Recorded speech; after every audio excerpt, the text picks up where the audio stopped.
So I started a Facebook page in September of 2016, and I wanted to do something a little different than just post photos of myself and what I had been up to in the last year or two. When I would look somebody up on Facebook, that is what I saw the most of. Facebook pages with just recent photographs of the people on vacation or at a wedding or at a bar. So instead of doing that, I uploaded artwork and videos. I uploaded old family photographs of my grandparents and family members when they were younger. I uploaded old photographs of friends taken back in high school and in our early 20s. I uploaded artwork, images, and video about the book that I wrote called Leech Mob. So after developing my Facebook page a little bit, I began to send out friend requests to about 10 or 20 people, most that I knew in high school. And I got a few friend requests in return. So I want to talk about these people and how they acted a little strangely at this time. So the first thing that I want to say is that every single one of the people on my friends list ignored everything to do with the book that I wrote. I had uploaded myself reading the audiobook, chapters 1 and 2. I had videos of myself being interviewed. I had artwork. I even had commercials about this book that I spent 10 years writing and another 1 or 2 publishing it. So it was quite an accomplishment. And after being edited dozens of times, I can say that it was written very well. And it was a very fun book to read. It is a comedy. So I guessed that it would create at least a little conversation among my old friends. But every single one of them ignored the book completely. When I uploaded all of this on Facebook, not a single one of my old friends did so much as to give me a like on any of these things. So I would check into Facebook every couple of days to see what was going on. And I noticed that my friends would often comment on the photographs that I posted of kids that we all knew, photographed in our younger years, around high school or our early 20s. But they never said anything about my novel or even the 2 videos that I shot with my daughters. They were funny videos. One is called Attack of the Elves. For some reason, these old friends ignored everything on my channel but the photographs of themselves. So at that point, I looked at their channels and I saw that they too had a few photographs of themselves and kids that we hung out with in our younger years. So since a few of them were kind of cool, I took them off of their Facebook pages and I posted them on mine. And they all seemed to like this and would always comment or post a thumbs up. So for those of you who do not know about Facebook, you have an option to hit a thumbs up. And the thumbs up means that you like that photograph or video. And then it shows on your own Facebook page that you have liked someone else's post. So I think that it shows up on your Facebook page. So whenever they would see a photo that I posted from somebody else's Facebook channel, many of them would always give me a thumbs up. However, most, if not all of them, made it a point never to speak directly to me. They would use the comment section to talk to other people. They would never post a comment that was directed to me, only to each other. So it was like they were some group where I was an outsider and they were above saying anything to me. So I saw that pretty clearly. They all knew where my Facebook page was, but for some reason they were all making a point to ignore everything about my book. So at that point, I decided to post a few comments on their Facebook pages. So I would look for a photograph that I liked or that I could think of something to say about. And I tried to be funny about it. And I would post comments on a few of their photographs. I also sent most of them a personal message where I would say something like, "What's up? It's been a little while, but if you want, you could give me a call or hit me back on Facebook anytime to say hello." And then I gave them my phone number. And again, not one of them wrote back, but they would give me a thumbs up every time I would post a photograph of some of them taken off of their Facebook pages. They always seemed to like that. And sometimes there were little conversations between them in the comment section. So in all, I found about 50 photographs that I liked on their different Facebook pages that I reposted on mine. And I did this, 1, to do something different. 2, to create something of a yearbook styled Facebook page. I thought that would be a cool idea. And 3, I already had a dozen or so photographs taken back when we were young. So if they had 1 or 2 more photographs of when they were young, I would repost them on my page. So after about 2 months, a guy named Jason Martin seemed to have an issue with that. And he sent me a private message that basically accused me of trying to market my book by posting a bunch of photographs taken from other people's Facebook pages. So he wrote something like, "I was talking to Adam Nelson, who is this guy, and we both agree that we barely knew you in high school. So why are you posting photographs of people that you barely knew? We spoke about it, and we think that it is a way you are trying to market your book." So first, I had posted a few photographs that I had taken with my camera around 1991 or 1992. And a few of them had Jay in it. Jay and a bunch of kids were hanging out at my house. And I was taking a couple of photographs. So even though I was not best friends with Jay Martin, I did hang out with Jay Martin a little bit in high school. So I thought that that was an odd thing to say. He acted like he was part of an elitist circle that I was not a part of. And that basically was what they were all doing by refusing to talk to me on Facebook. They were all doing this.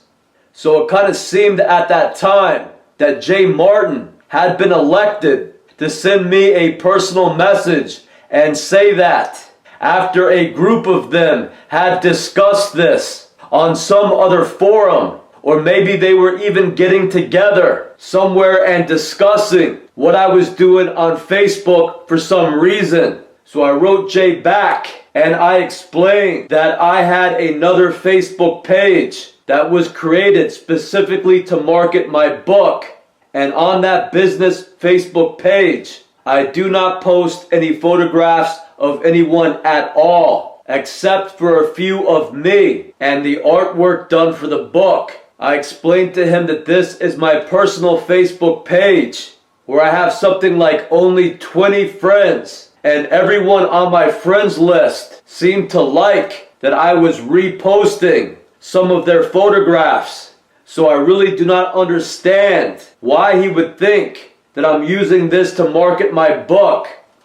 If I ran into any of my old friends, I would probably just give them a copy of the book. Everyone that I had seen so far that I was friends with in high school, I had just given a copy of the book to for free. And that included several people mentioned in this video series. So Jay sent back one more personal message. It was a symbol of a thumbs up. So that was all Jay had left to say. And then Jason Martin unfriended me on Facebook. So after that, I stopped reposting any photographs that I saw on any other people's Facebook pages. At that point, I had about 50 of them. If it was pissing some of them off, I would stop doing that. After all, the only reason why I did that was to compliment them. So during this time, starting in the fall and going through the winter of 2016, I was also trying to get a lot more subscribers for my YouTube channel. But still, I would check into Facebook every few days and see if there was anything new on my friends' channels. So I began to notice that they continued to post a bunch of photographs of them when they were younger. This seemed to be like a popular thing for them to do now. However, I began to notice that lots of their photographs appeared to be photoshopped. So for example, is this photograph here. It looks very nice, but if you look closely at it, you'll notice that it has signs of being photoshopped. It seems to be designed to appear like a professional photograph of a group of teenagers posing for a studio photo, for a sitcom or a soap opera. If you look closely at it, it has signs that it has been composed of a few different photographs. So I want to play a clip from the original Flower of Life Part 1, which has been removed due to a privacy complaint. So in this clip, I talk about some of these photoshopped images that I found on different people's Facebook pages. So I'll roll that clip now. So then some unusual stuff began to happen to Facebook. So I began looking at their Facebook pages every few weeks, and I began to notice that some of them were posting photographs that looked photoshopped. So here are a couple of examples. The worst one was probably this one. And this is a well-known kid that lives in the area. And he was a singer in a hardcore band. And as you see, this looks photoshopped in that he is turned around kind of the wrong way. And it looks like this guitar player is assaulting him with a guitar handle. And he appears to be very enthusiastic about it with his hand in the air. This is not a real photograph. This looks like it's a Photoshop photograph that suggests some type of weird activity happening here between the guitar player and him. So I don't know if they were trying to have some fun with me, and that I would start taking some of these weird photographs and then post them up on my page, oblivious to the fact that these were altered and strange photographs. They might even attempt to provoke hostilities between me and this guy in this photograph who's being made fun of. There were also quite a few photographs that appeared to be an invented group photograph, that appeared to be constructed by using 2 or more different photographs. So it was like they were taking 5 photographs of 5 different people in 5 different places, and they were cutting them all out and then merging them together and then splicing them together to look like they were all standing in one group.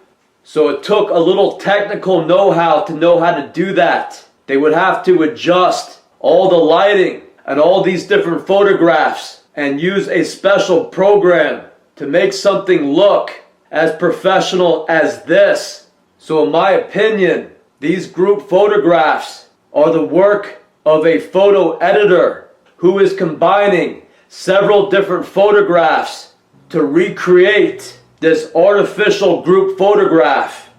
So the photographs that my so-called friends began to post began to take on an odd, surreal, and often a disturbed look. The creepy thing was that a group of them had seen that I was posting a few of their photographs, and they came up with some bizarre plan to teach me a lesson or play some mind game with me about taking other people's photographs off of their Facebook pages without their permission. But I find that to be a very sinister way to go about doing that. Because for one, I had only seen hundreds of thumbs up, and I had only received one negative comment, and that was from Jay Martin. And after I received that comment, I stopped doing that. So why they would go about doing that just to teach me a lesson suggests a lot of planning and an intricate mind control game involving a lot of different people with access to hundreds of photographs and sophisticated photo editing programs to produce photoshopped images such as this. So in my opinion, this is a very sinister idea from a group of people who want to cause problems or pick on somebody for trying to do something nice or different on Facebook. So all my old so-called friends all secretly hated the idea that I was creating something like a yearbook Facebook page, and they seemed to conspire to create all these weird images and see how many dumb images that I would post on my Facebook page so that I would look more and more weird and be some sort of fool to take all these images and put them on my Facebook page for whatever reason they had. So I cannot remember where every one of these photographs came from. But I think most, especially those that had been photoshopped, came from these people's Facebook pages. And that is Ivan Becker, Colleen Lala, Tara Kaufman, Keith Liniart, Ryan Reynolds, Jason Martin, and Michelle Frosch.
So I now want to take the time to address an individual named Ivan Becker, who had been my friend in high school and who I remained in contact with through my mid-20s. Ivan Becker was the person who acted the most strange on Facebook. First, he had quite a few of the photographs that appeared photoshopped. So when I first started the Facebook page at the end of October of 2016, Ivan Becker left a couple of comments on some of the photos that I posted, and they were mostly something like short, wise-ass comments meant to be funny. And I had left a couple of comments on his Facebook page in return. So at some point, Ivan changed the icon on his Facebook page that people choose to represent themselves as the main photograph. He changed that, and it was a picture of him drinking a milkshake. I think it was a strawberry milkshake with his new girlfriend. So he was drinking out of one straw and sitting across from his new girlfriend who was drinking out of another straw. And that was his main photograph on Facebook. So I went to his photograph section to see if there were any other photographs. And there was another photo of what seemed to be the same woman. And she is standing in a store. And she is holding up a new skateboard at eye level. And she's looking down the board as if she is making sure that the skateboard is straight. I guess that she is imitating, looking down the side of a rifle and making sure the barrel is straight. It was a play off of that. And Ivan has a caption, "Wife carefully examines Christmas present for me." So besides this, he has a couple of more photographs posted of this woman. And one photograph gives me the creeps. And it is a picture of Ivan, this new girlfriend of his, and his mother. And his new girlfriend looks identical to his mom. So his new girlfriend is slowly morphing into his mother in this photograph. So I knew Ivan's wife. He married a woman named Erica Fodor. He had been living with her since 1999. So he had been with Erica for something like 10 or 15 years. So I was also friends with Erica. So I went to her Facebook page because I knew the two had children together. The last time I saw them was in 2001. So it had been about 15 years. But I knew that they had children together. So I went to Erica's Facebook page to see what was going on with her. And when I went to her Facebook page, I saw that I had been invited to become her friend. So I accepted her friend request, and I saw that what she was posting on her Facebook page looked like something like heartbreak. So I think it was on her banner, and it was like a poster. And it said something like, the hardest part of losing somebody that you love is letting go. So that was at the top of her Facebook page. And then under her photographs, she had photographs of this. And I kept this image because at the time I felt really bad for her. And it is a picture of a child letting a balloon go. And the balloon is in the shape of a heart. So under her videos, there were videos of her and her two sons. And she had one video of the kids sitting in the back seat. So one looked about 10 or 11 years old. And the younger one looked, I'd say about 7 years old. And the older one looked a little bit sad or nervous. So I felt bad that here Erica was, alone with her two kids, while Ivan is over on his Facebook page, drinking milkshakes with his new girlfriend, who then will bring him to the mall and buy him new toys like skateboards. So it looked like Ivan was kind of being an immature, selfish guy who had abandoned his ex-wife and his two kids. So when I saw this, I had the impulse to try to act as a mediator and to really go out of my way to establish contact with Ivan and warn him somehow that he should stay with his wife, Erica, and stop seeing this lady who looked something like a military agent. This new girlfriend that Ivan was with did not look like the normal person that Ivan would be interested in. She kind of looked older and something of a military handler. She kind of had a hardened look, more than just a regular lady that you would meet around town. So the only thing that occurred to me was to try to convince him to go back home to be with his wife and kids. But I did not exactly trust the situation.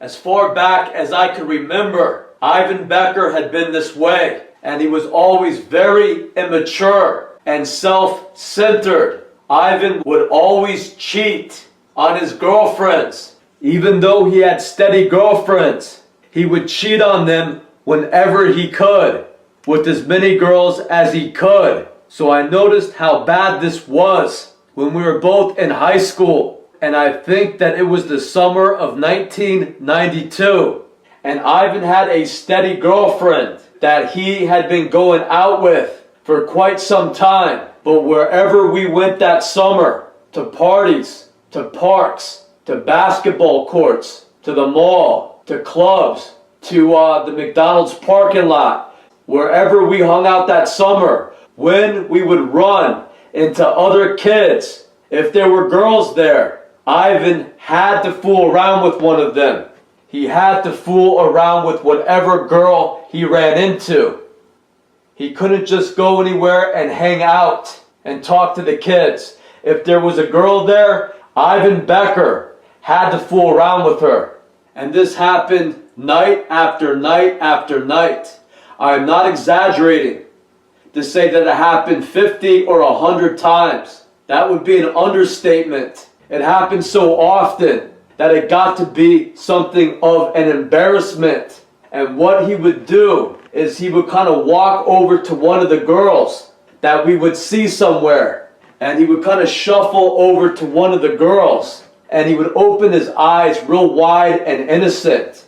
And he would kind of joke around with them by doing a little dance or a little shuffle around them. And then he would reach out and try to hold their hand. And then he would try to kiss them on their neck or on their cheek. And if they let him do that, his next step was to try to kiss them on the lips. And if they began to fool around, Ivan would then try to bring them to his car or figure out where to take them to have sex. And if they gave in and they had sex with him, he would then begin to ignore them and act like he was pissed at them. And this happened more times than I could count. So one day we were hanging out in the parking lot of McDonald's, and these three girls showed up. They parked their car, they went into McDonald's, and a few minutes later they came out with their food.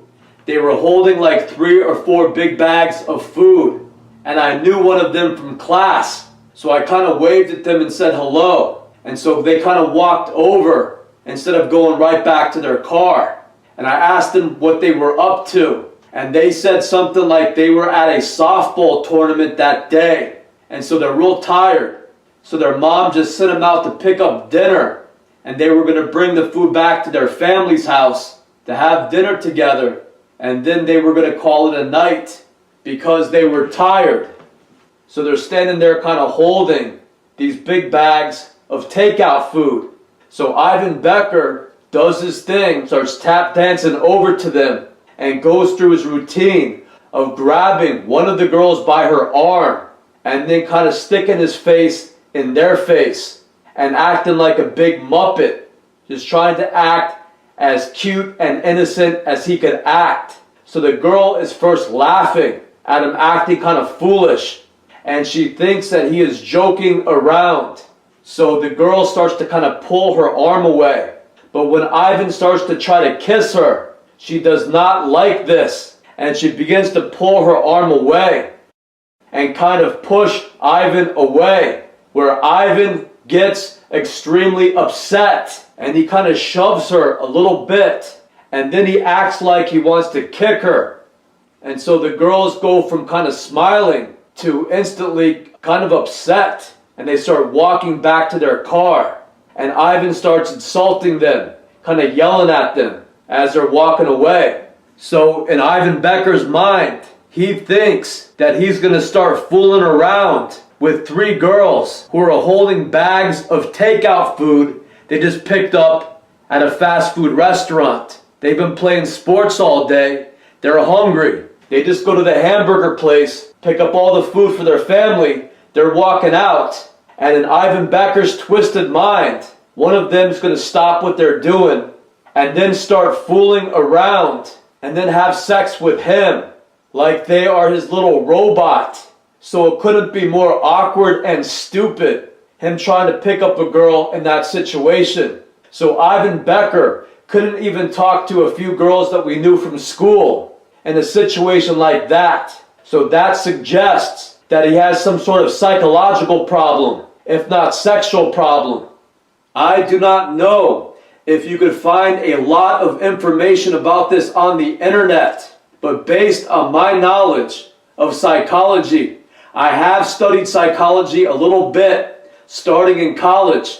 Based on what I know about psychology, people who are promiscuous in their young adult and adult years have often been sexually molested when they were young, and it creates a psychological condition in that they have to constantly be stimulated physically, often by sex, because they have been molested and conditioned not to have normal relationships. They don't know how to talk to people. They don't know how to relate to people. If they've been molested as children, they have been conditioned to try to relate with people always through sexual means. That is how they've been taught to relate to people, not through normal activities, not through conversation, but always through sex. And that became clear in the summer of '92 when Ivan Becker could not go anywhere. He could not go into any social scene without trying to have sex with somebody there. That suggests some deep psychological issues. The one other thing that I remember from our childhood happened the following winter. It was winter of 1992, going into winter of 1993, and we were both seniors in high school. And so Ivan was over my house, and we had been drinking, and it was now late at night. So instead of drinking and driving, I told Ivan to crash over my house. And I remember that we were watching the movie called LA Story, and Ivan was pretty drunk, and he was acting a little crazy, and he kept on saying, "I want to go out." And it was late at night, and it was freezing cold, and nothing was open, and there was nothing to do. So I asked him, "Go out and do what?" And he says, "I want to go out and find some girls." And he started to get crazy, and he began to repeat over and over and over again, "Then we could rape them, and then we could kill them." And then he began to repeat that, "I want to go out and get some girls, then we could rape them, and then we could kill them." And then he would start hysterically laughing. And he said this dozens of times. And I said, "You got to stop saying that. You're going to wake my parents up. My mom and stepfather are asleep.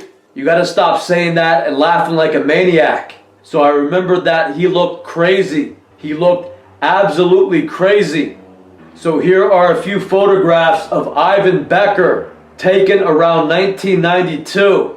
And you can see that he looks absolutely crazy in a few of these photographs. So when Ivan Becker is acting calm, he looks like this. But there is another side to Ivan Becker when he gets drunk or gets a little excited, and he begins to look a lot different. So based on knowing how Ivan Becker was, I decided not to try to tell him that he should stay with Erica. Based on what had happened at Facebook with all these weird images and all these kids' refusal to say one thing about the book that I wrote, suggested to me that something was going on with them. It was like they were being controlled by some organization that was kind of directing how they should act toward me. And since, for the most part, that they had ignored me so far, I did not think it would be a good idea to try to go out of my way to contact them any more than I already did. I left each of them some comments. I sent each of them a message. But concerning this, I felt weird. I had a bad feeling about getting involved in Ivan Becker's personal affairs concerning his relationships, his family, and his ex-wife. And that turned out to be a good decision because things began to get even stranger. So at that point, I just decided to give Facebook a rest. It did not seem like too many of my old friends were that interested in having a discussion with me. I think I got 2 comments from Ivan and I got 2 comments from Josh, and they were posted on a photograph. The truth was that I never really liked Facebook. I was more into video.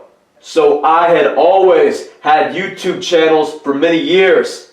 Facebook, in my opinion, was a little boring because all it seemed to be centered around was still shots and people commenting on just a photograph that you would take.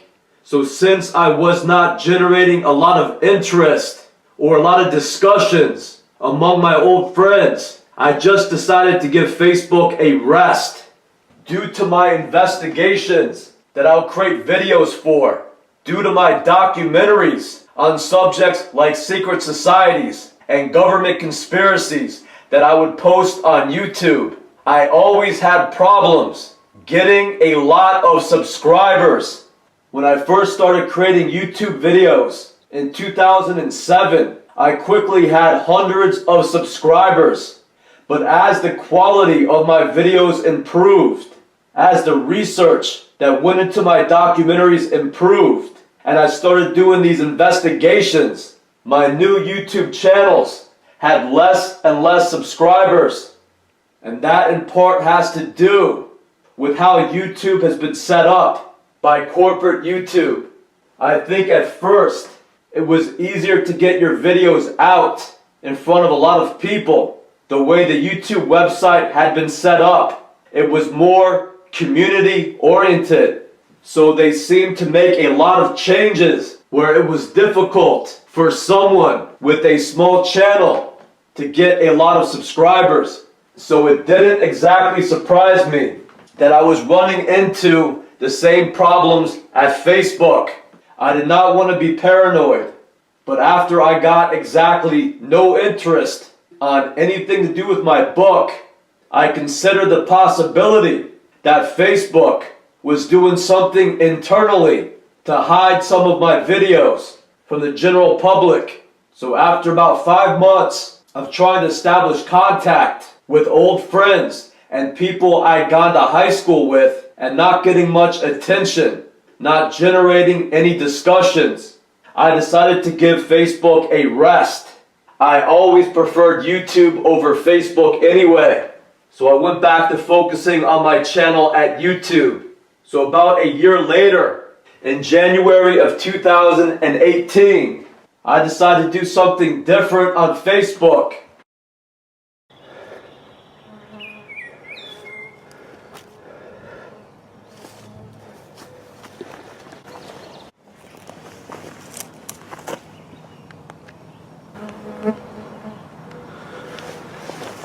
And that is, I created a video just to upload on Facebook that advertised my YouTube channel, my Eden vs. John YouTube channel. And I uploaded that onto Facebook to kind of tell everybody at Facebook, if there's anybody out there, if any of my old friends are out there and they have access to my Facebook channel, all of my material is going to go on YouTube. So if you're interested in seeing what I am up to, go to my YouTube channel. And so I uploaded that onto Facebook. And once again, everybody ignored it, except for 5 people. Ray Cesarski, Kevin Walsh, Kathy Provolos, Lauren LaBarbera, and Eric Schweitzer. So I have since removed that video from Facebook. But what I remember is that Eric Schweitzer went out of his way to disregard what I was saying in that video. He made a comment that suggested what I was finding, which is burnt trees at several locations all around New Hampshire and Connecticut, just had to do with kids playing pranks. And I do not remember exactly what Lauren LaBarbera said, but she posted some sort of conservative comment that seemed to have the attitude of an authoritarian. It was a little condescending. And I think that Ray Cesarski and Kevin Walsh, I think they just liked the video. And I cannot exactly remember what Kathy Provolos stated on her comment. So this was a little over 1 year since I first started the Facebook page at the end of 2016. It was now the beginning of 2018. A little over a year had gone by. I would sign in to see if this video created any interest among my friends at Facebook. And for the most part, it did not. In fact, a lot of people who I was friends with either unfriended me or they deactivated their Facebook account, because I saw between 7 and 10 people drop off my friend's list after posting that video. So I think that they unfriended me, but there is another option, I guess, to deactivate your account, and that may have happened too. But the strangest thing once again goes to Ivan Becker. So Ivan Becker began changing his Facebook page. So I guess there is something that you could select concerning the pronunciation of your name. If you think people may have a hard time pronouncing your name, especially people that you've known your entire life, you could add a pronunciation. So Ivan Becker writes, Ivan Becker, pronounced E-Y-E, and he writes that in all capital letters, dash V-A-N, Becker.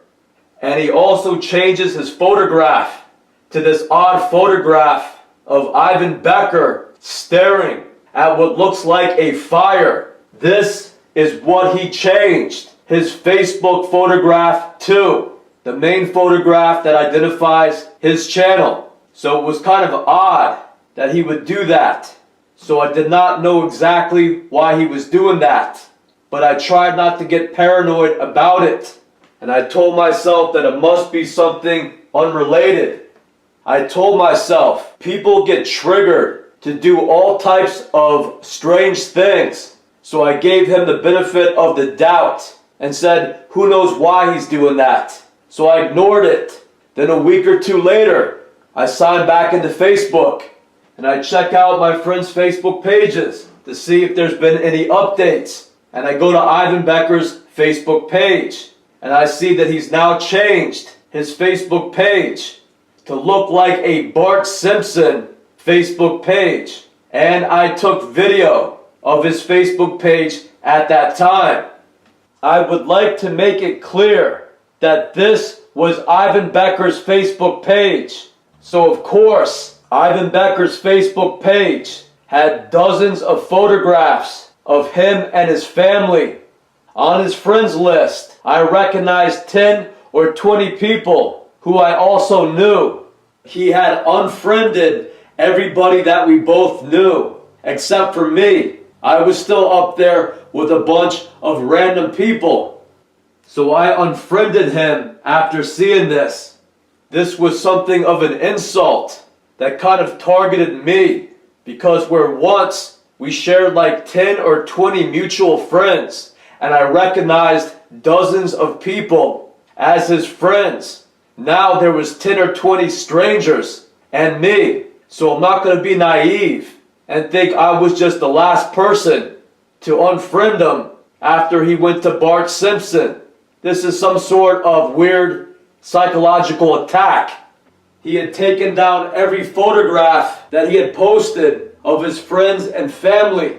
And the only thing that was up there was 2 images of Bart Simpson. So I was the only idiot left as Bart Simpson's friend.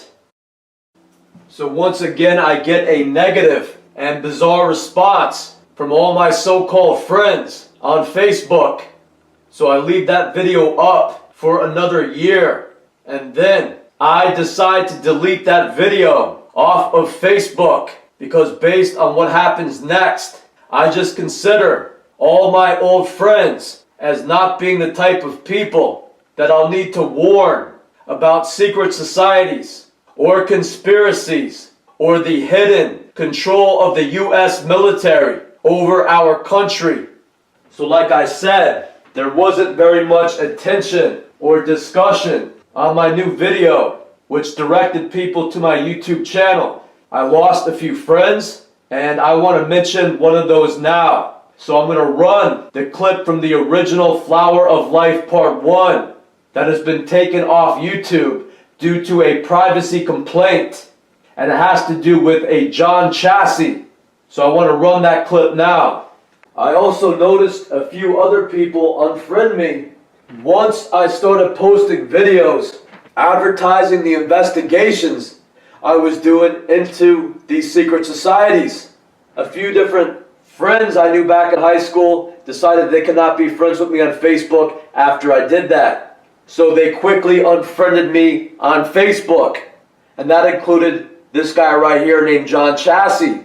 Now the weird thing is, someone who looked exactly like John Chassis happened to be standing in front of me in line at Walmart when I went to go cash my check. And I had my video camera with me, and caught on tape is this guy that looks and acts exactly like John Chassis. Now as far as I know, he moved down to Florida where he was a park or a forest ranger. We grew up in Connecticut, and then he moved down to Florida where he's married and works as a forest ranger. Why he would be up in Keene, New Hampshire in the same Walmart that I'm in is beyond me. But this looks a hell of a lot like John Chassis. And this is the guy that unfriended me as soon as I posted a video telling people where to find these investigations I was doing into these secret societies. But John Chassis was sure to send me a happy birthday message my previous birthday. He's that type of friend. Happy birthday, John. Have a good one. But when it comes down to the criminal acts of your U.S. government and U.S. military, John Chassis will unfriend you. So when I saw a person looking and acting almost exactly like John Chassis, I decided that quite possibly the investigations into the military and the government just didn't make him nervous, that quite possibly he may be involved. So this guy who looks exactly like John Chassis was seen in Keene, New Hampshire, my hometown. So I think that is quite a coincidence. I do want to say that this individual's ears looked a lot bigger than John Chassis' ears. But other than that, even the way this individual kind of shuffled up to the counter at Walmart was the same exact way that John Chassis would walk.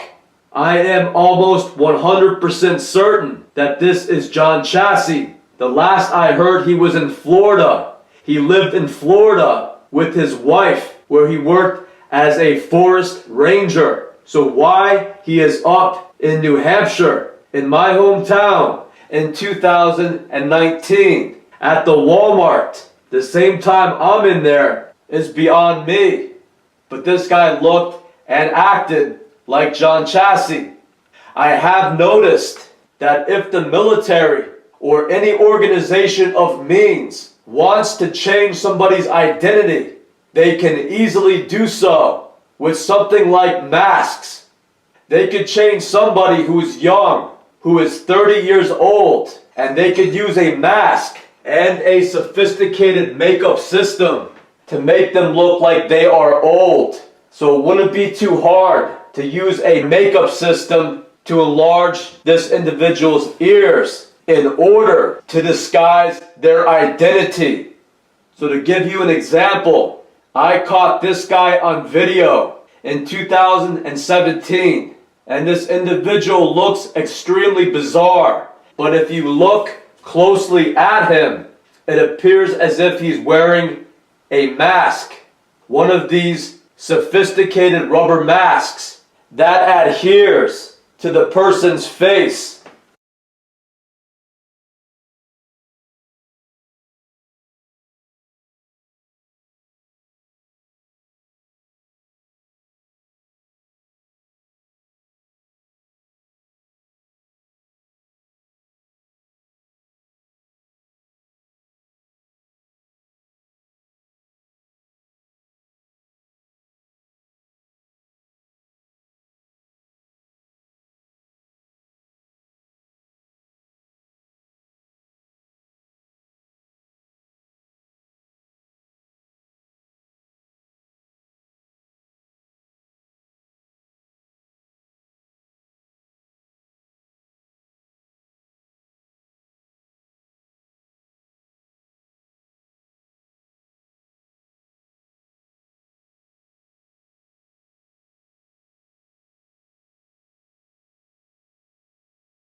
So now it was at the end of January of 2018, and I get a friend request from a person named Kevin Walsh.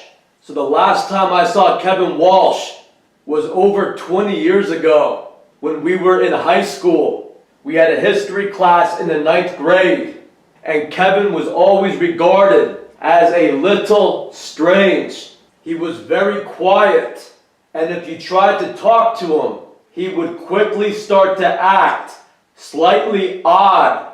And one of the traits he had was to smile real wide and kind of get this mischievous, if not evil, grin on his face. And he would kind of stare at you. So it kind of got a little bit awkward. So it did not appear like Kevin had a lot of friends. I would often see him alone, and I never knew of anyone that Kevin would hang out with. So I thought that possibly Kevin might be a little slow. So I talked to him a couple of times when I was in class with him in the 9th grade. And I think that was the last time I ever talked to him. So at the end of January of 2018, Kevin Walsh sends me a friend request. So I accepted his friend request. So even though a few of his photographs looked a little strange, I did not want to be the type of guy to turn down a friend request from someone I had known in high school. I had gotten a dozen or so friend requests from people I had no idea who they were, so I would not accept their friend requests. But I did so for Kevin, even though I did not really know him too well. So I think I left a comment on one of his more unusual looking photographs where he appeared to be at a bar. And I said something, "Is that your beer before liquor face?" Because there is a saying, if you drink liquor before you drink beer, you're in the clear. But if you drink beer and then you start hitting the liquor, you'll be never sicker. So I think he posted another comment because I looked in the personal messages on Facebook and I cannot find anything from Kevin Walsh. So I guess he may have posted a comment, and he said, "I wrote a novel, but I'm having trouble getting it published. Any chance you want to read it and give me a few tips on how to get a literary agent?" So I gave him my email. So Kevin sent me the first 5 or 6 chapters of his book on January 25th of 2018. And he wrote an introduction. This is going to be a very difficult story to tell, not because of the kinds of things I'm about to admit, but because it involves people that I care about. And I've been faithfully keeping their secrets for so long that even though I have their permission to spill almost everything, it still feels strange telling someone I don't know. Anyway, here goes the patch-faced cat, or when the cat comes back. And he sent me the first 5 or 6 chapters of his novel, and it was written a little bit like somebody who has been influenced by Stephen King. Stephen King, in my opinion, is known to get a little boring.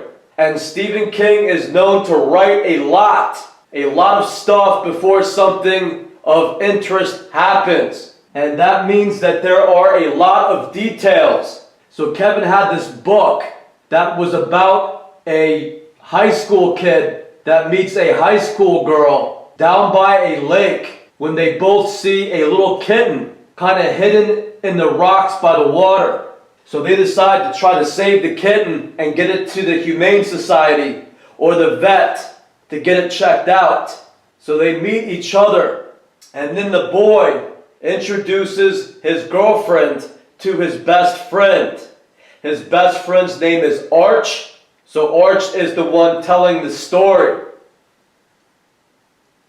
So in my opinion, it is a little boring, and it is written very much like Stephen King. So I'll read a couple of sentences out of his novel so that you can understand what I mean. Alright, I quote Kevin Walsh. I tried not to sound too sulky when he finally called me back in the night of Saturday, July 3rd, to apologize for blowing me off for 3 weeks and not responding to the half-dozen messages I'd left with his mom. After all, I was genuinely interested in hearing how it was going with Marcia and how they managed to fill up so much time with one another. He told me that his mom had taken them both shopping for the upcoming school year, and that even though they'd rather done it alone, he had to admit that having her there was helpful when it came to picking out clothes and chipping in to cover the few things they couldn't with $20 or $40 that Marcia's uncles would give her for the trips. They'd gone to an air show in central Connecticut with her granduncles, which was the kind of thing they did with a group of their fellow veterans. And I was invited to watch the fireworks with that same group a few towns over on the 4th of July. He tagged along to one of her 4-H meetings and met some of her friends and acquaintances. So that is the type of writing that went on for pages and pages and pages. A relationship between a boy and a girl who are about 14 or 15 years old. So what I did is that I took the first 4 or 5 pages and I edited them so that the story kind of moved a little quicker. And I explained to him that when you were just starting out and you're not published, my advice to him was to make sure the novel moved along kind of quickly at first, because a lot of editors will decide if they're going to get into the story by only reading the first few pages. So unless you capture their attention quickly, it's going to be hard to get a literary agent with something that kind of moves slow. And so he wrote back, "Hi, John, thanks for reading it. I agree that the opening isn't the best part, and it's a shame that many ask for the first chapter as an intro. I'll rather send the first chapter of book 2. I started writing the Saturday before the Super Bowl in 2015. The day before, I'd slid off the road on ice in Bethel, totaled my car. The hospital insisted on treating and billing me when I wasn't hurt, and the cops were determined to prove that I did something wrong.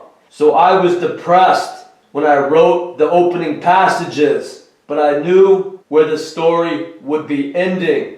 That's why I included early on the fact that Red Hugh, also known as Archie O'Donnell, was named after his ancestor, who was a real historical figure, and also mentioned in those opening paragraphs that his grandfather was a decorated war hero from the D-Day invasion in World War II. So when Archie turns into Bruce Lee and beats the hell out of his attackers in books 4 and 5, you know the blood of heroes is alive in his heart. I never mentioned Kevin Becker by name, but from the description of the classes, you could guess who his Kung Fu instructor was. So far, I've gotten feedback from the retired EIC of the Canadian publisher, Frontenac House, and he passed it along to the current senior editor, who I'm waiting to hear back from. But so far, he likes the fact that Archie remembers dates so well. I used Weather Underground to look up the conditions of every day I described, and a series of scoreboard websites to look up highlights of every sporting event, because in the end, it's important to note that the ghost has spent 31 of the past 48 years alive, and 17 of them accumulated between her deaths and resurrections. Don't worry. There's plenty of time to get vague about locations. Part of book 2 takes place in Labrador, where I've never been. Same with the South Pacific in book 3. Ditto. The Blackfoot Reservation in western Montana, Book 4, and Caracas, Venezuela, in Book 5. Major crimes are committed in all of those places, so Archie plays coy by never giving too many specifics for charges to be filed against him or his friends.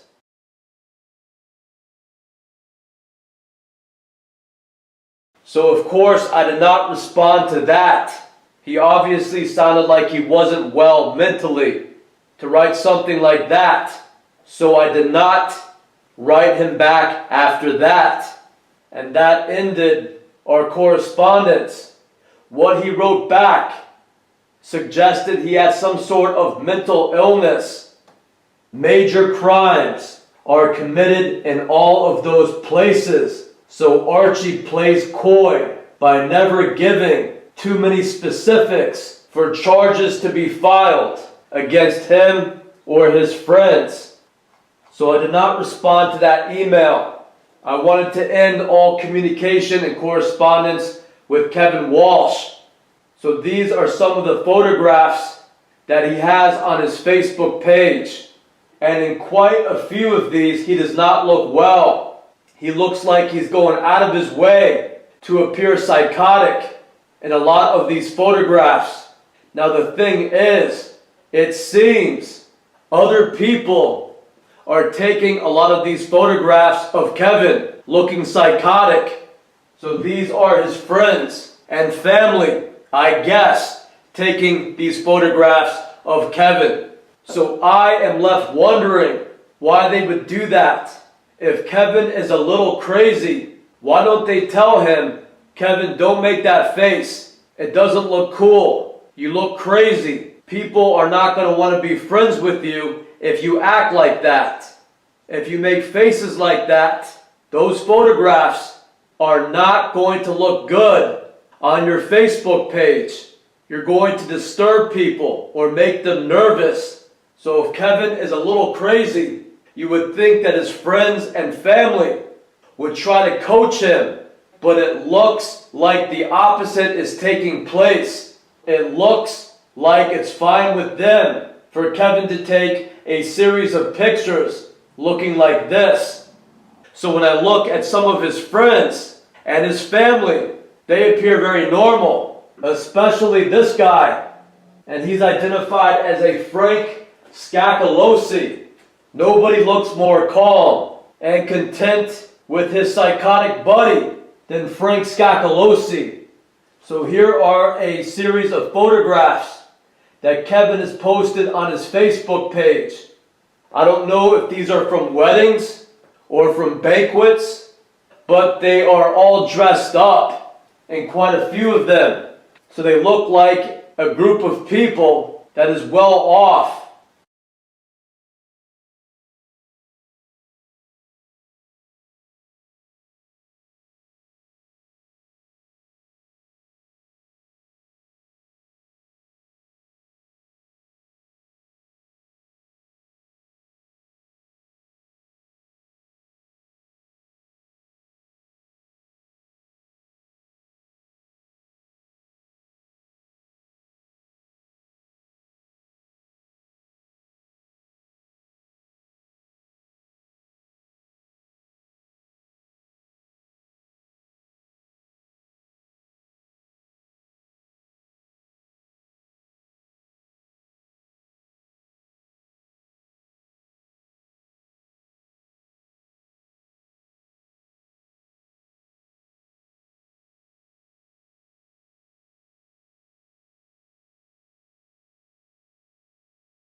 They definitely look like a family that knows the importance of dressing up and looking nice for a family event or a wedding or a trip to Europe.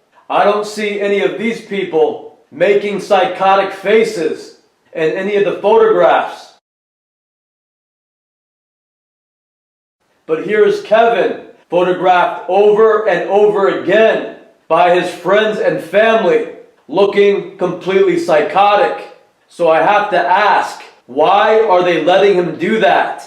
If I had someone in my family and they acted like that, I would get upset with them and say, I'm not going to go hang out with you anymore if you want to act like that or make faces like that. It does not look right. You look like a maniac. So even if Kevin Walsh has mental problems, his support network should be there to tell him, I'm not going to take these photographs when you're looking like that. You would think they would coach him a little more on the right way to act. But it seems like they may be even endorsing or supporting these odd faces that he is making, because it all seems very normal to them.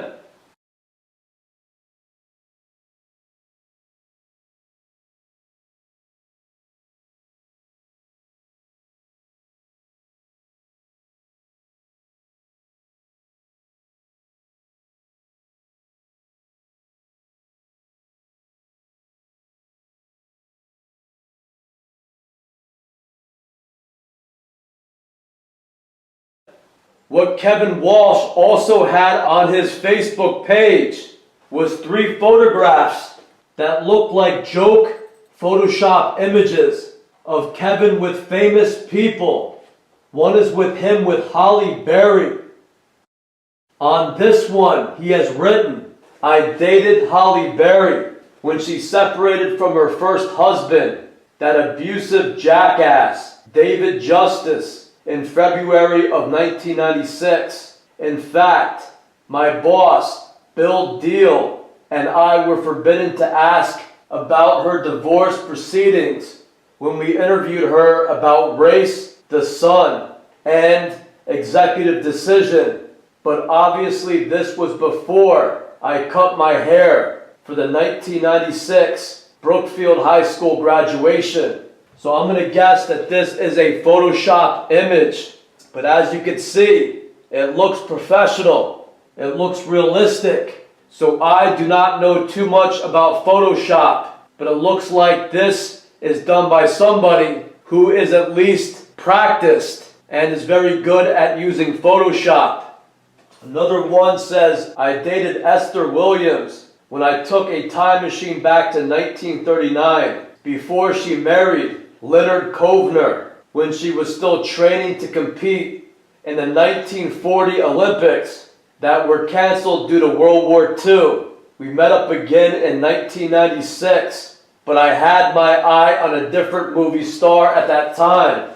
And then there is a photograph where Kevin appears to be standing beside of Angelina Jolie, and the caption reads, I dated Angelina Jolie for a few weeks in 1996 after I cut my hair, but before she married Johnny Lee Miller. We met while she was promoting Foxfire. We discovered that we had a lot in common, like both being left-handed, being within a month of the same age, and having actors in our families. But I'm going to guess that these are all Photoshopped images. And again, I do not know how hard this is to do something like this with a computer program, but it appears to be a rather practiced or professional job to me. So the few things that come to mind about this is that Kevin Walsh is not just writing unusual stories, he's writing extremely unusual emails to somebody who's trying to help him out as far as editing goes. He sounds completely crazy in his email to me. Many of the photographs on his Facebook page show Kevin looking psychotic. And then he has 3 photographs that are obviously photoshopped. So here is a guy who is involved in altering images on Facebook. So I thought back to Kevin Walsh to see if I could remember anything more about Kevin. And I remember one conversation that we had in the 9th grade when we were in the same history class together. And I asked Kevin if he always lived in Brookfield. And he said no. His parents moved there from Detroit. And I asked him what it was like there, because at that time there were many reports in the news about Detroit, Michigan having a very high murder rate. So I asked him, is it as rough as they report on the news? And he said something very strange. And he said that yes, that they have a very high murder rate there. And he was standing somewhere in a crowd, and there were a lot of people getting killed in a certain area. He said he saw people getting shot, and they were falling down on the street. And it looked like the killers were making their way over to him. And I asked him, where was this? Where were you when this was happening? And Kevin started to get a dazed out look in his eyes. And he began to look kind of down. And he began to stare. And then he just shook his head like he didn't want to talk anymore. He appeared to daze out. And he told me this right outside the classroom door. We were waiting for the other class to get out, so we were lined up by the door. So when I asked him about it, he appeared to daze out, look down, and then he began to shake his head and act like he did not want to talk anymore. And the last thing is that he mentions a guy named Kevin Becker, who is Ivan Becker's older brother. So Kevin Becker teaches martial arts. He teaches Kung Fu. So based on his follow-up email, it sounds as if Kevin has been taking martial arts lessons with Kevin Becker, who is Ivan Becker's older brother. So when Archie turns into Bruce Lee and beats the hell out of his attackers in books 4 and 5, you know the blood of heroes is alive in his heart. I never mentioned Kevin Becker by name, but from the description of the classes, you could guess who his Kung Fu instructor was. So far, I've gotten feedback from the retired EIC of the Canadian publisher, Frontenac House. So it sounds as if Kevin Walsh had been taking classes, taking martial arts classes offered by Kevin Becker. The last thing that is newsworthy is that Kevin Becker supposedly died many years ago due to a brain tumor. So according to this obituary, Kevin Becker died in 2009, January 3rd of 2009, when he was 38 years old. It says that he was a martial arts instructor. And at the end of the obituary, it says, in lieu of flowers, memorial contributions may be made to the Becker Children's Scholarship Fund, care of People's United Bank in Torrington. So before we get back to the Facebook thing, I want to say a few things about Kevin Becker, because I do not really know of a better opportunity than now. So Kevin Becker is Ivan Becker's older brother. So I first met Kevin Becker around the year 1992, and Kevin would drive to school and he would hang out in the student parking lot and he would pick up his girlfriend who still went to high school, and her name was Andrea Williams. So Kevin supposedly was about 5 years older than us. So when we were around 16 or 17, he was in his early 20s. So Kevin would always walk around with a big smile on his face. He was kind of like his brother in that they did not say much. But one of Kevin's trademarks was to always walk around with a giant smile on his face, like he was always having the day of his life. Kevin would also show up at different underage clubs. There was an alternative club in New York State that we would often drive over to.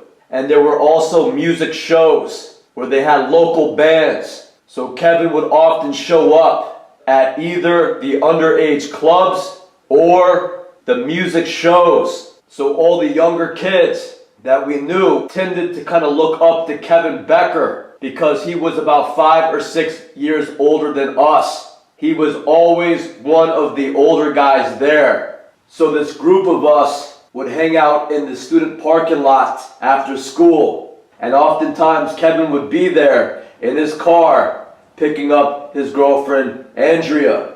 So I think that I had a Shelter shirt on.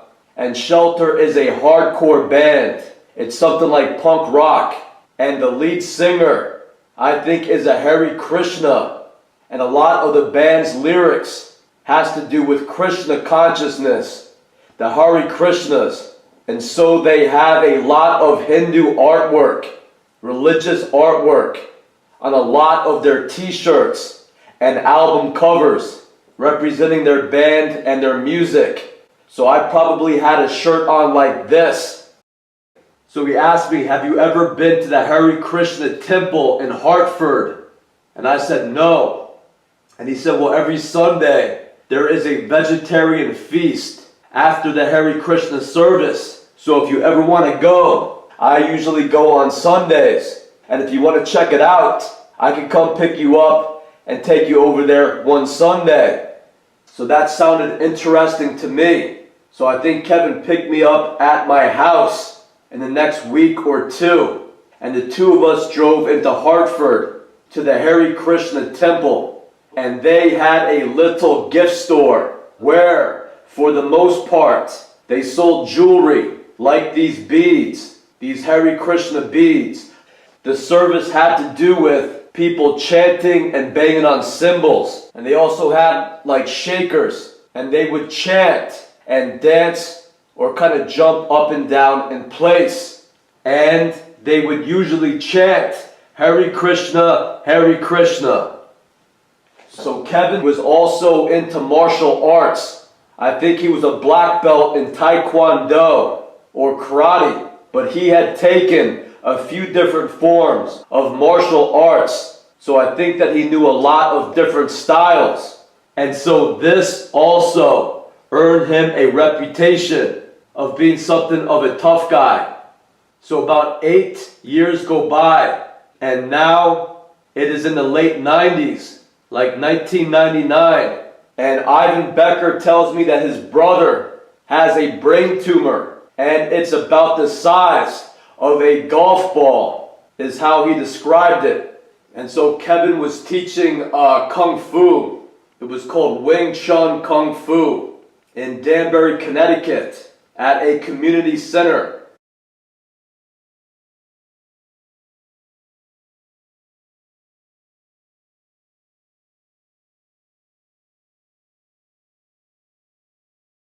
It was a building that you could reserve for your classes.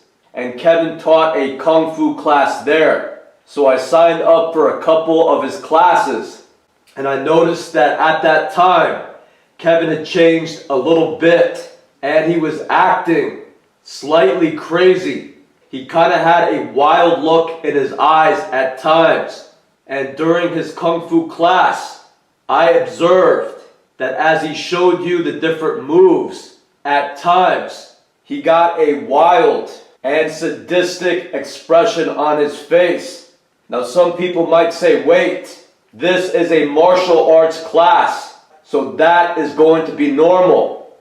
But I want to tell you, the look in his eyes and the expression on his face did not seem too normal. It kind of looked like he would go into a trance, and he would have a look of hatred in his eyes.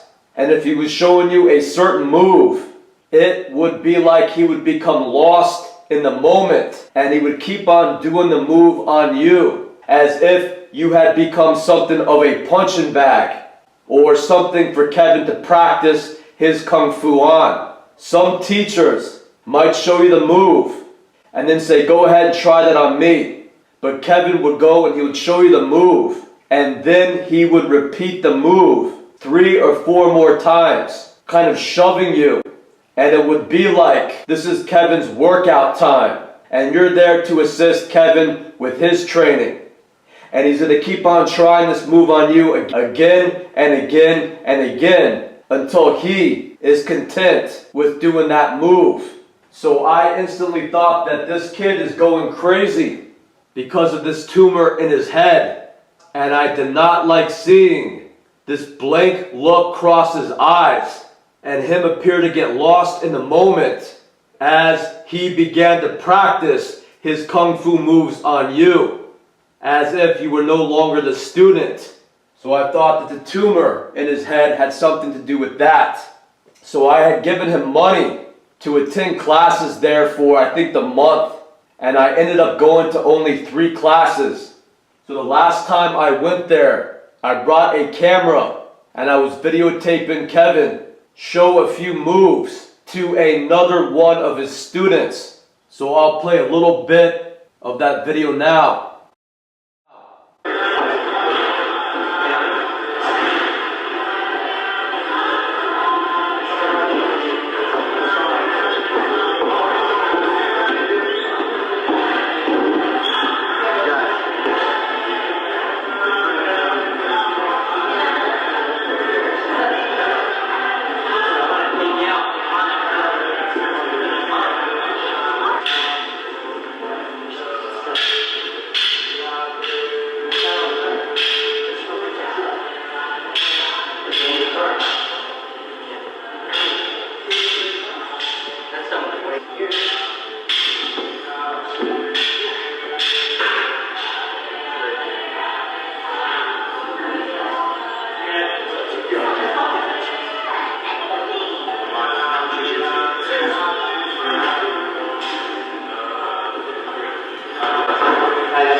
So I want to conclude this segment by stating that I think that Ivan Becker and Kevin Becker may be Hare Krishnas.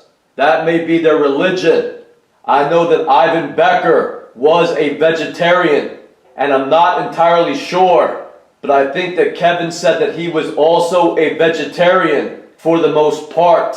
So I think that when I asked them back in high school if they were Hare Krishnas, I think they both gave me a vague answer, such as, I'm thinking about joining that religion, or out of all religions, I like that one best. So I looked into the Hare Krishna religion, and I was not surprised to see that this is something of a religious cult that started in the States during the Vietnam War. And the leader of this organization was called Prabhupada, I guess. And it said on a encyclopedia page on the internet that this guy landed in New York around the 1960s without any money. But instead of preaching to New York's elite, he decided to tap into the counterculture youth movements, like the anti-war movement and the anti-establishment movements that were happening during the Vietnam War era. So his movement, then known as the Hare Krishna movement, grew even larger when he relocated to San Francisco a year later. So when you hear descriptions like this on the internet concerning the start of a new religion or a cult, I would regard reports like this as being highly suspicious. If you are a newcomer to any city and you don't have any money, what you usually do, what any normal person usually has to do, is find a job. They don't move to a new city, start preaching to the crowds of people walking by, and then suddenly have real estate and huge networks of people with them just giving him money. And after a few years, have thousands and thousands of followers. When you hear of something like that happening, that is a hallmark sign of a military operation.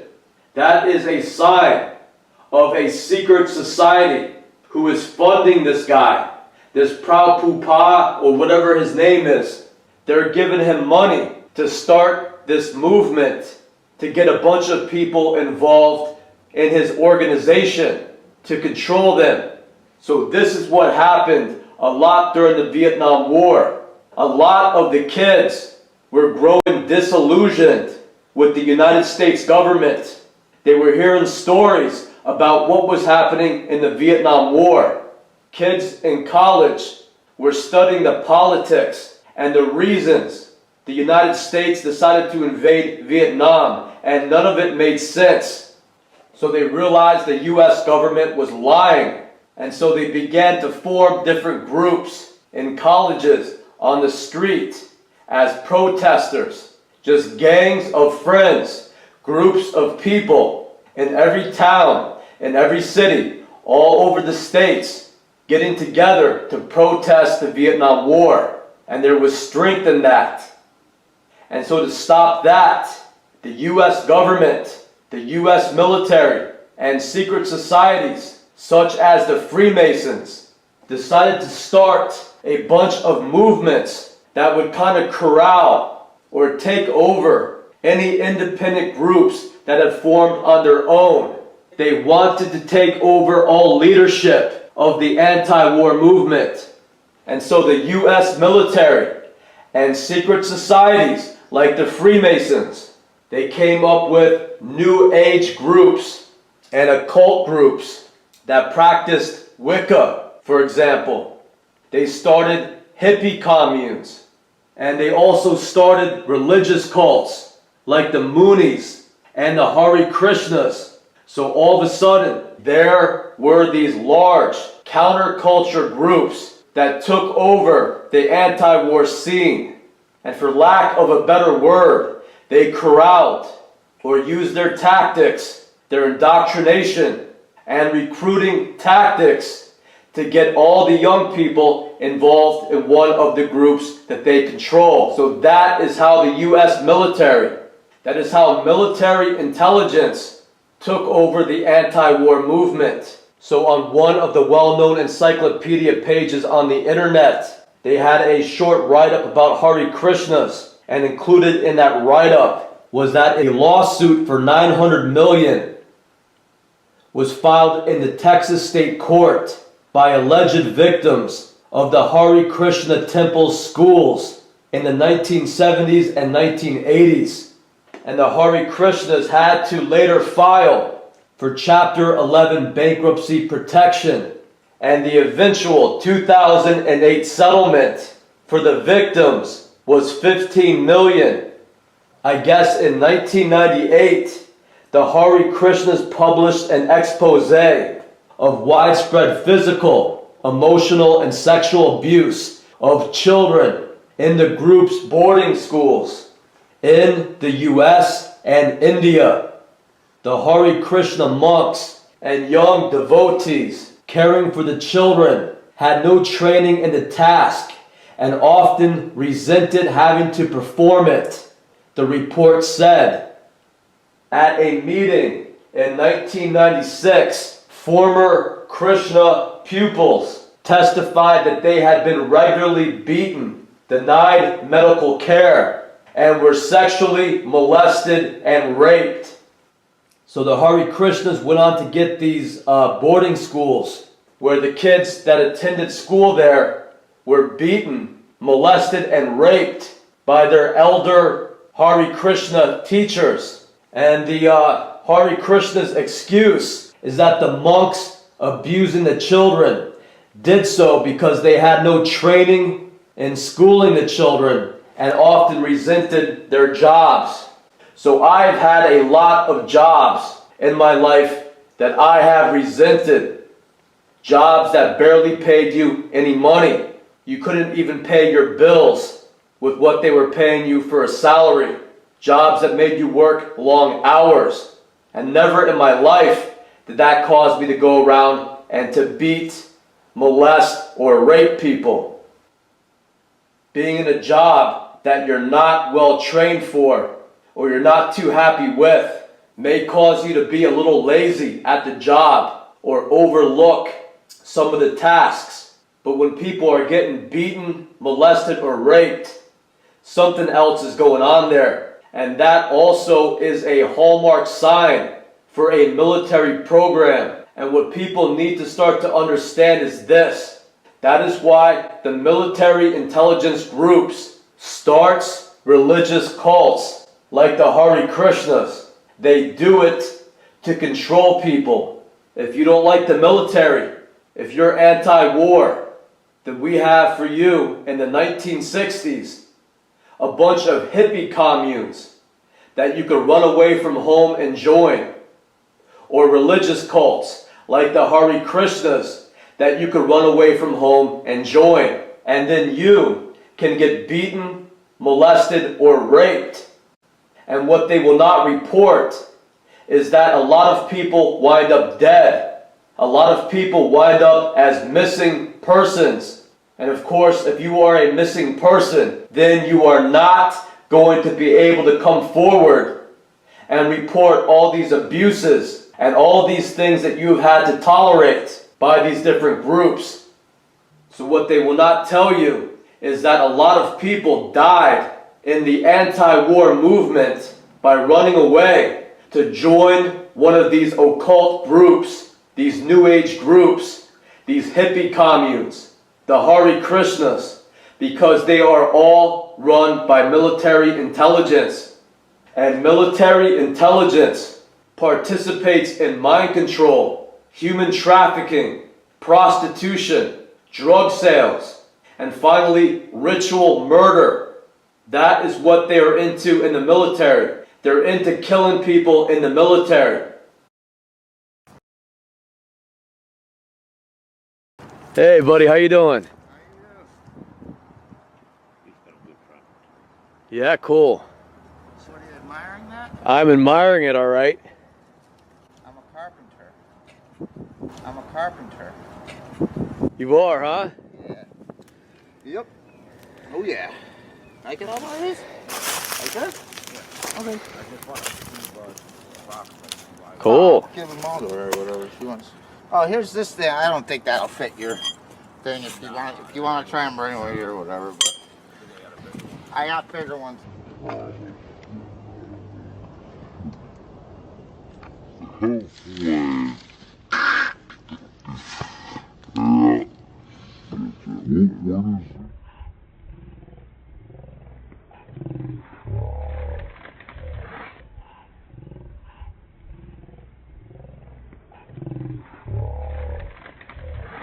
Too. That's got to be more expensive than a green tarp. So you stay inside too, in the house? No, I live in Terryville. So my piece of advice is this. Try to keep the peace with your families. Try to get along with the people in your house. Try to do the best that you can do at home until you can save up enough money and get an apartment or a house of your own. I guess that too often the people in the 60s were getting fed up with the politics They were getting fed up with the government. And then they would go home and they would argue with their parents. And then their only choice was to run away with this cool guy or this cool girl they met on the street, disguised as a hippie or as a Hare Krishna that says, come join the paradise movement with me. You want heaven on earth? Then move out with me, out to where they have a commune. And it's like heaven on earth. And then when you get out there, you find out that you're now surrounded by a cult, a military intelligence cult. And if you are not one of them, if you were not born into their group and brought up by them, you will always be an outsider. And this group will make it their mission in life to drive you crazy, to beat you, to deny you your basic human needs, to overwork you, to abuse you, to molest you, to rape you, to kill you. But at first, they will come along holding a flower. And I think that that is what the Hare Krishnas and groups like the Moonies would do, is they would walk around with baskets of flowers in the 1960s, selling or giving flowers to people, because they are just a group of pacifists. They are just anti-establishment, anti-military groups of people that have humanity's best interest in heart.